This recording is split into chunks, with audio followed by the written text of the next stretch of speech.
नमस्कार, आपका स्वागत है हमारे चैनल पर और हमारे साथ जुड़े हैं राजनीतिक विशेषज्ञ संदीप शुक्ला जी। सर, आपका बहुत बहुत स्वागत है हमारे चैनल पर। और महाराष्ट्र की राजनीति को लेकर बहुत बड़ी खबर आ रही है कि देवेंद्र फडणवीस ने राज्यपाल से मिलकर जल्द से जल्द फ्लोर टेस्ट कराने की मांग की है। तो यह कितना बड़ा झटका है सर उद्धव ठाकरे के लिए?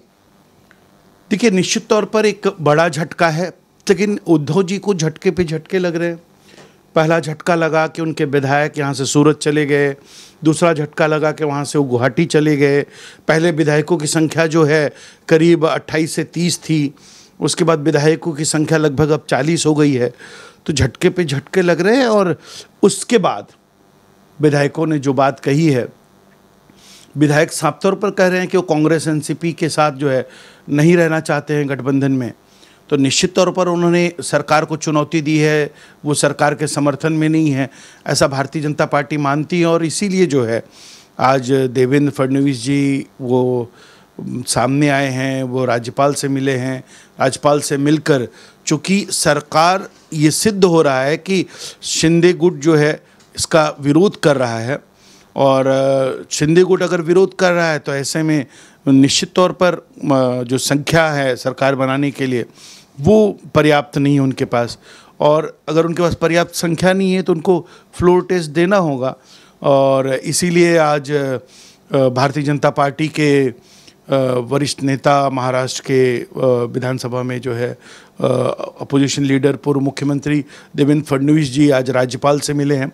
उनके साथ कई विधायक थे, कई पूर्व मंत्री थे, शीर्ष भारतीय जनता पार्टी के नेता रहे हैं।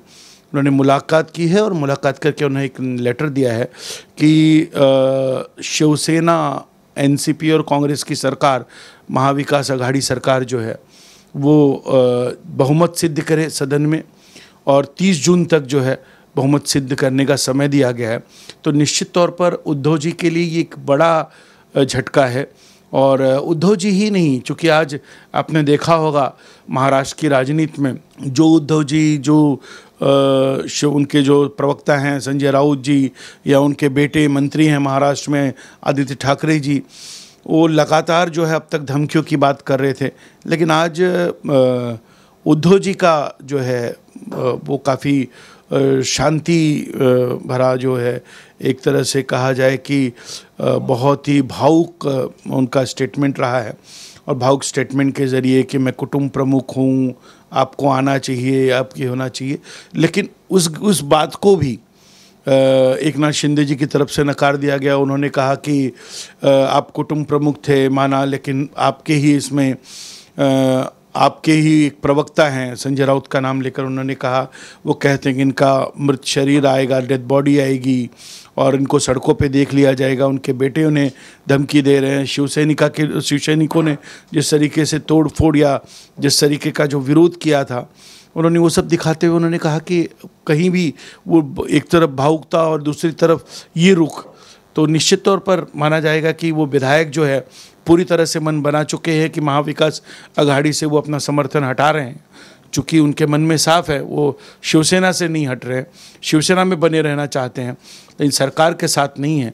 लेकिन सदन में सीधे तौर पर उनकी संख्या कम होती है, करीब 39-40 विधायकों की। तो आज उसी को लेकर देवेंद्र जी ने जो है उसी सारे मामले को देखते हुए आज पहली बार वो मीडिया में आए हैं। इस पूरे घटनाक्रम में अब तक हमने देखा होगा कि महाराष्ट्र की राजनीति में देवेंद्र जी या भारतीय जनता पार्टी का कोई भी व्यक्ति जो अब तक सामने नहीं आया था, और वो सामने आए हैं। उन्होंने सदन में बहुमत सिद्ध करने के लिए महाविकास आघाड़ी को जो है महाराष्ट्र विकास आघाड़ी को बहुमत सिद्ध करने के लिए चुनौती दी है।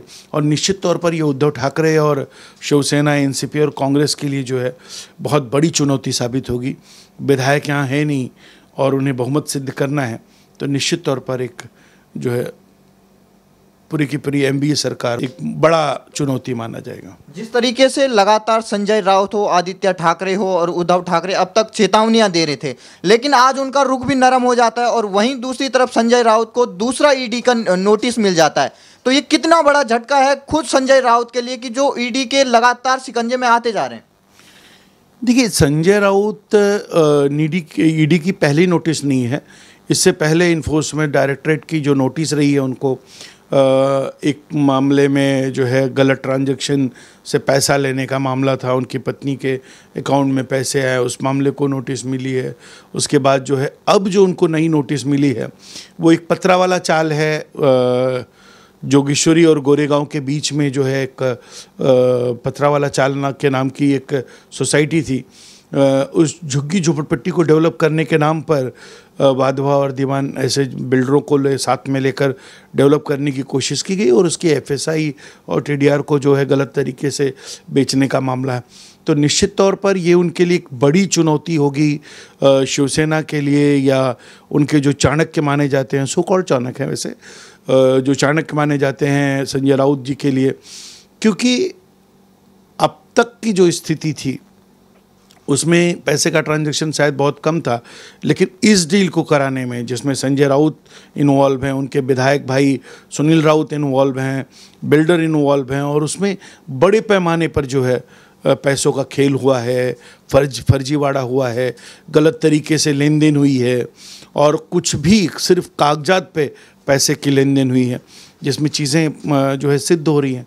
तो ऐसे में उनके लिए जो है ये एक बड़ी चुनौती होगी, और निश्चित तौर पर अब ये इसे अब भविष्यवाणी कहें या कि संजय राउत के लिए जो है दिन आने वाले दिन अच्छे नहीं होंगे, क्योंकि उन्हें ऐसा लगता है कि अगर वो मामले में सही जवाब नहीं दे पाए और उनके भाई या उनके परिवार और बिल्डरों की उसमें संलिप्तता रही तो शायद वो जेल भी जा सकते हैं।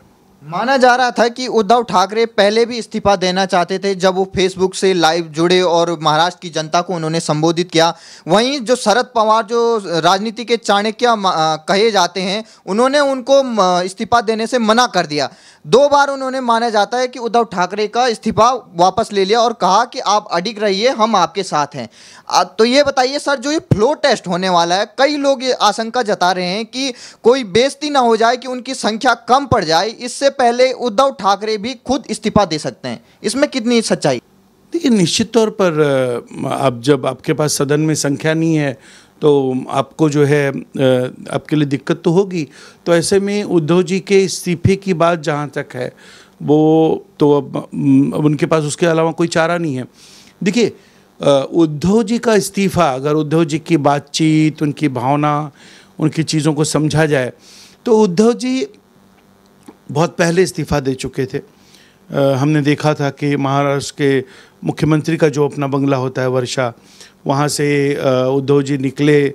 उद्धव जी के निकलने के बाद जो है शिवसैनिकों ने उनका स्वागत किया, गमगीन रहे शिवसैनिक, उन पर पुष्प वर्षा हुई और लोगों को ये दिखाया गया था कि वो मुख्यमंत्री जी को अब कोई लालच नहीं रहा, ना वो मुख्यमंत्री बने रहना चाहते हैं, ना महाराष्ट्र में शिवसेना प्रमुख का जो पद है उसको लेकर जो है बहुत ज़्यादा ये नहीं। और उन्होंने अपने मुंह से कहा कि मैं इससे भी इस्तीफा दे देता हूँ, मुझे कोई लालच नहीं है। लेकिन उसके बाद दूसरे दिन जब संजय राउत की सुबह माननीय शरद पवार जी से मुलाकात होती है यशवंतराव चौहान सभागृह में, उस मीटिंग के बाद जो है संजय राउत का रुख बदला, उद्धव जी का रुख बदला, और इन सभी नेताओं ने जो है और अपने ही विधायकों के खिलाफ जो है भला बुरा कहना, उन्हें धमकाना, उन्हें डराने की कोशिश करना, सरकार में बने रहने की बात करना, इस्तीफा नहीं दूंगा।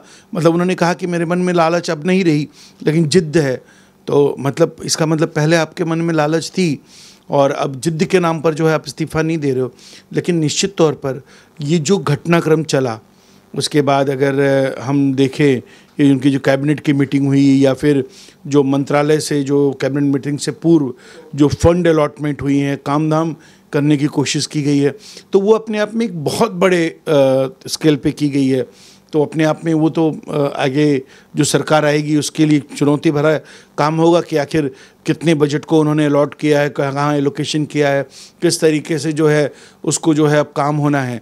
लेकिन निश्चित तौर पर सरकार ने ये जो एक लंबा समय मिला उसमें जो खेल खेलने के लिए, तो सरकार दोनों तरफ से खेल खेल रही थी, या विधायकों को भी जो है डराने में लगी थी, समझाने में लगी थी।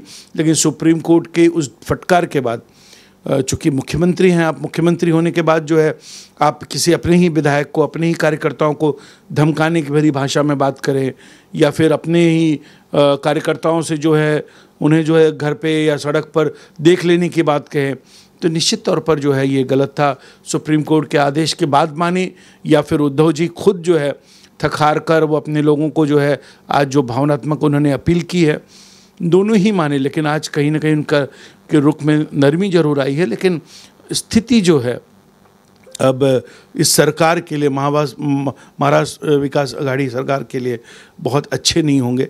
और निश्चित तौर पर अगर सदन में इस स्थिति में नहीं दिखते हैं उद्धव ठाकरे, तो आज कैबिनेट थी उनकी, ये आखिरी कैबिनेट मीटिंग होगी इस सरकार की और सरकार गिर जाएगी। जिस तरीके से माना जाता है जो शिवसेना है उसका जो मेन मकसद होता है, बार बार जो बीएमसी का इलेक्शन होता है उस पर मुख्य उनका फोकस रहता है। अगर इस बार उनकी सरकार गिर जाती है तो आने वाले बीएमसी इलेक्शन में क्या रहने वाला है शिवसेना का परफॉर्मेंस? देखिए, मुंबई महानगर पालिका में बहुत अच्छी परफॉर्मेंस उनकी रही है, ऐसा नहीं है। मुंबई महानगर पालिका में एक आपने देखा होगा कि पार्षदी का चुनाव जो होता है वो अपनी एक अलग रणनीति होती है। जो आपका कॉरपोरेशन के लिए जो व्यक्ति लड़ रहा है वो कितना जनता के बीच अवेलेबल है, किस तरीके से जो है उनको अपना मान कर काम करता है, तो ये सब चीज़ें मायने करती हैं। एक अलग तकनीक होती है। जैसे आप दिल्ली में देख लीजिए, राज्य में केजरीवाल की सरकार है और महानगर पालिका पे बीजेपी का कब्जा है, तो ऐसे में ऐसा नहीं कि वो बहुत मजबूत हैं, लेकिन निश्चित तौर पर अब उनकी सरकार थी, उनका महापौर था, तो मानना ही जाएगा। लेकिन अब की स्थिति जो है उनके लिए महानगर पालिका में भी बहुत ही दुखदाई होगी, क्योंकि शिवसेना में बहुत बड़ा धड़ टूटा है। एक बहुत बड़ा धड़ा जो है वो टूट कर अलग हुआ है। और ऐसी स्थिति में चूँकि शिंदे गुट तमाम विधायक अपने अपने जो है क्षेत्रों से लोग जो रहे हैं, उनके टूटने के बाद, क्योंकि एक नारायण राणे के टूटने के बाद आप बहुत कमज़ोर होते हो, एक संजय निरुपम के टूटने के बाद आप बहुत कमज़ोर होते हो, एक छगन भुजबल के टूटने के बाद आप बहुत कमज़ोर होते हो। ऐसे में जब आपकी पूरी पार्टी पूरे के पूरे विधायक टूटते हों, आपके नेता टूटते हों, तो उसका नुकसान होता है। और निश्चित तौर पर शिवसेना को आने वाले दिनों में महानगर पालिका चुनाव में एक बड़ा नुकसान का सामना करना पड़ेगा। और उसके लिए शिवसेना भी मानती है कि अगर वो सरकार में नहीं रहती तो उनका नुकसान होगा, क्योंकि जो सरकार में होता है, जो सत्ता पे होता है, निश्चित तौर पर उसको फ़ायदा मिलता है।